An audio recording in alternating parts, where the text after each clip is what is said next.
What's happening? It's Mark with Ethereal Obelisk, my YouTube channel, talking about modern problems young men face in today's culture. Excuse me. Today I want to talk about meditation, really, and how instrumental it is, in particular for getting over a breakup, at least for me. A little history about me in meditation. I tried to start about a year ago. It was extremely difficult for me to start and be consistent with. I do it for a day here, a day there. Didn't notice any benefits.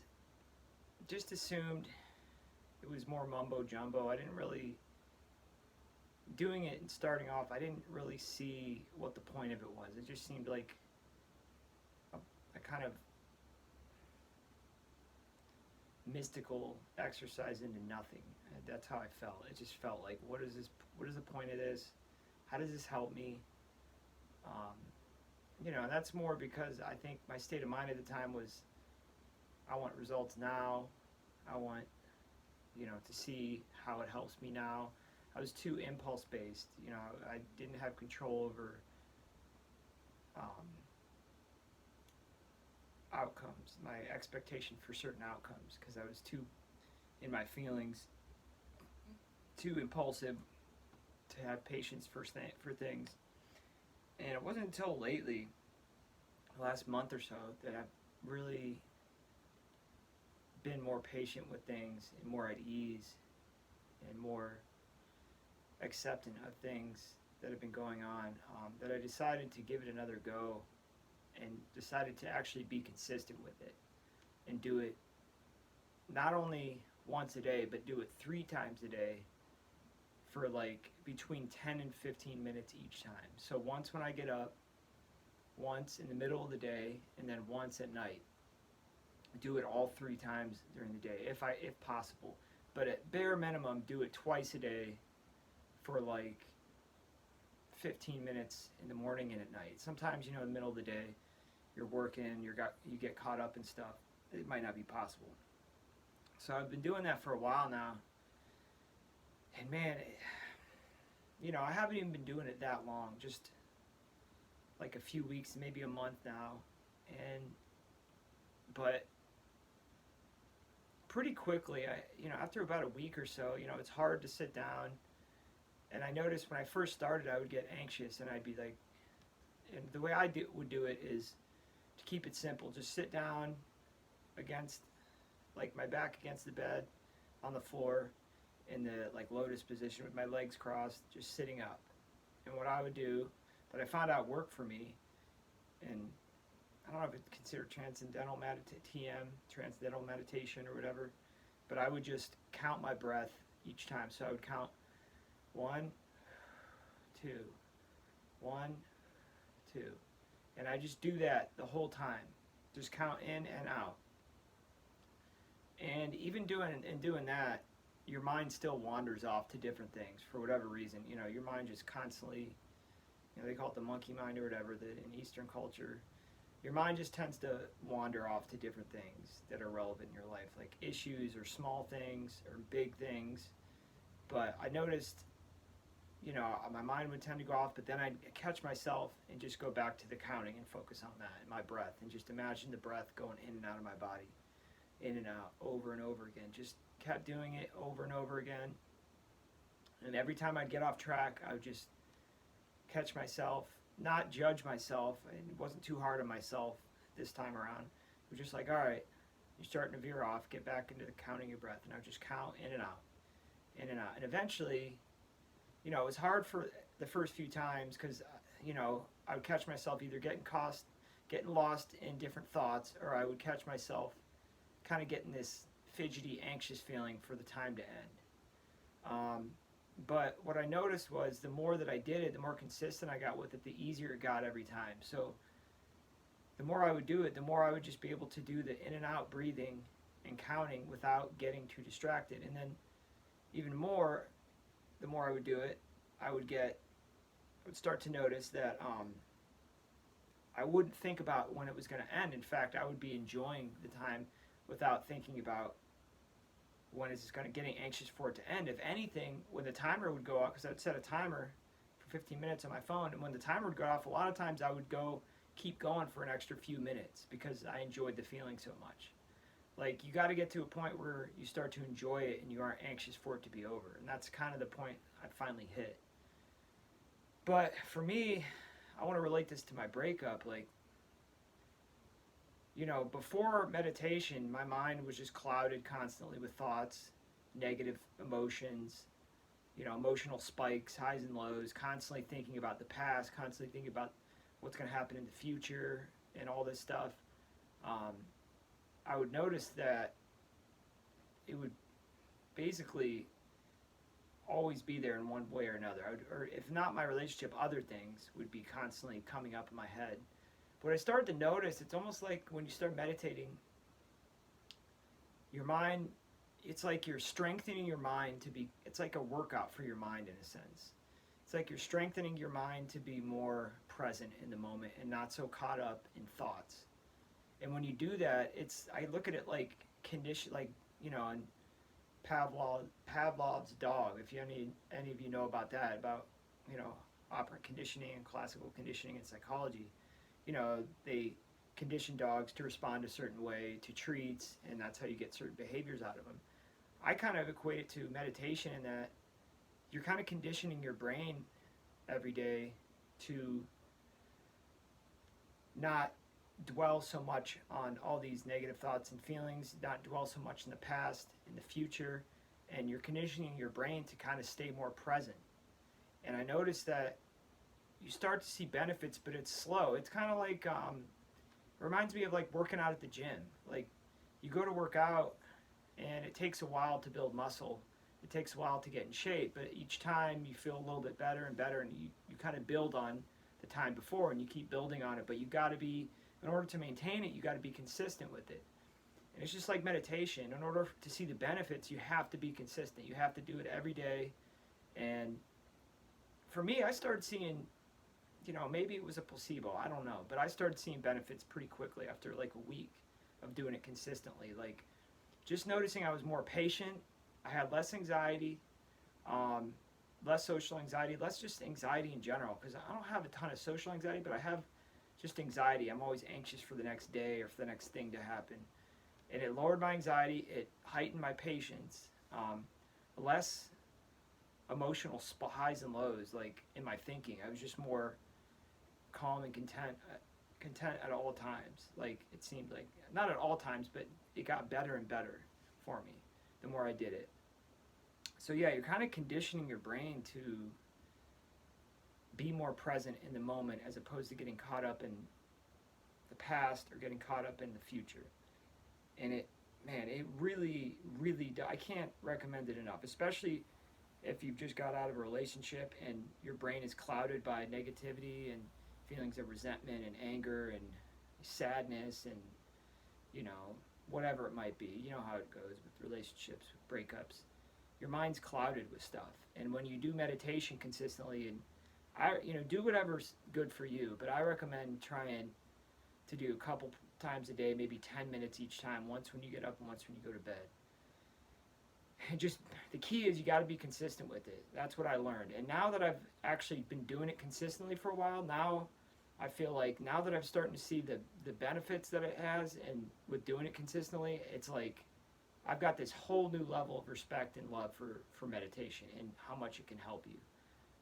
I mean, it's one of those things where you have to do it to understand it, at least for me. And you got to figure out your own way to do it. Like, I figured out the best way for me wasn't guided stuff. It wasn't, because I tried guided meditations. I tried, all sorts of different ones on YouTube, but what worked best for me was just focusing on the breathing in and out and kind of counting, to stay focused on the counting, and, or just say a mantra to yourself to keep you grounded in that moment and just stay present. And it'll help you from losing yourself into other thoughts. The other thoughts are going to happen regardless of how hard you try. They're going to happen. Just don't judge yourself. Just kind of follow them and kind of take an objective standpoint and kind of think about why you have those thoughts. You kind of check yourself a little bit, like, why am I thinking that, or why am I thinking that, or that's neurotic, or that's not irrational thinking. You start to kind of check your irrational thinking, your all your weird thoughts about the past and future. You kind of start to realize how irrational and kind of just ridiculous they are. At least I did. I mean, you still have them, but you start to be able to separate them a little bit better from yourself. And then your emotional highs and lows are a lot more grounded after meditation for a while consistently. You seem to be more at ease with life and just being present and just taking life as it comes and not being so anxious, not being so caught up in all these other things.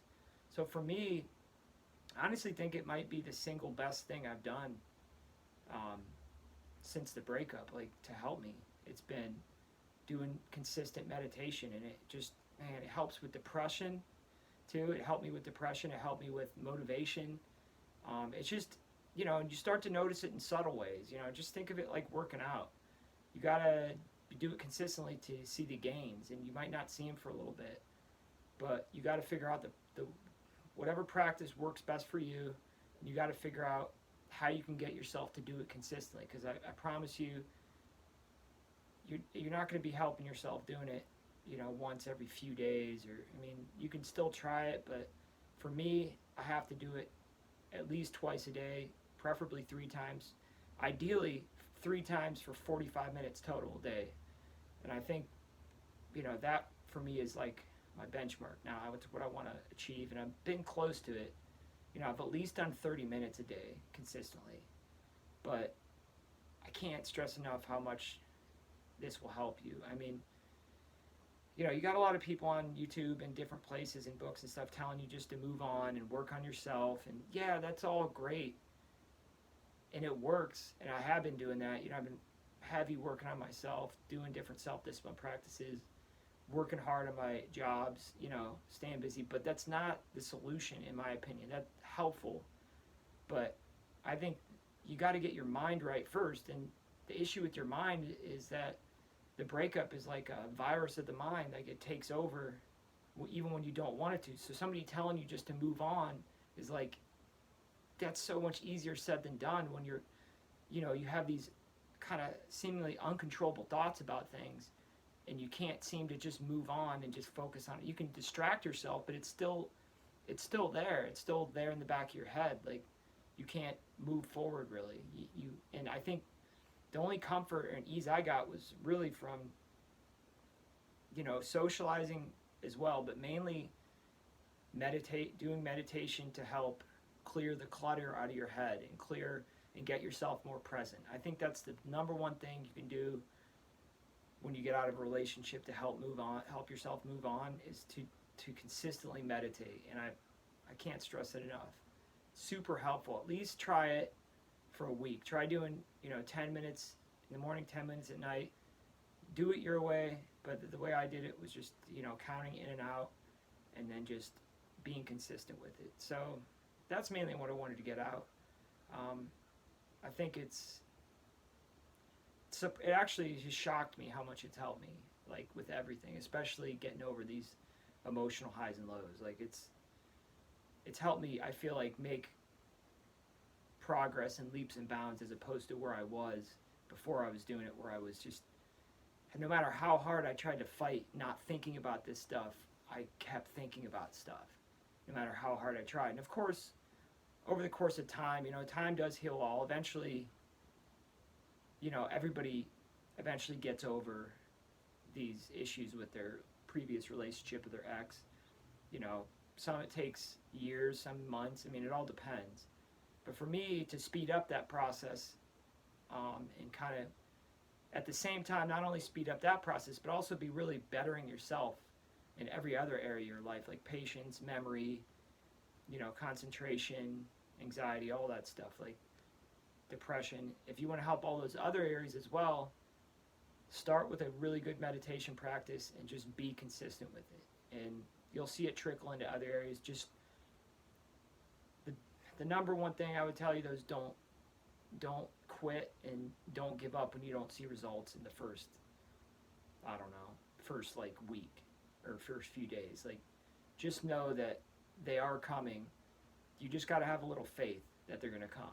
And you'll eventually, once you start to see them, at least for me, when I started to see how significant the benefits were, it was like, man, why have I not been doing this for like my whole life? Why was this not taught in schools? Like, why was I never taught this when I was younger? Why am I learning all this other stuff? And why did I learn all this other stuff in high school and college and not about meditation and how important it is? I mean, I feel like if I would have been meditating consistently since high school, I'd be a totally different person. I would have avoided a lot of, probably pitfalls in my life if I would have known about this practice years ago. But it's not something they teach. It's one of those things you got to seek out pretty much. And I know meditation's now in pop culture everywhere, kind of a trend type thing. But the more you research it, the more you realize the benefits are just monumental. There's so many. There's so many I can't even, list them all. There's just a ton. And you really can only start to believe it when you practice it. So get out there. If you're going through a hard time, if you're struggling with,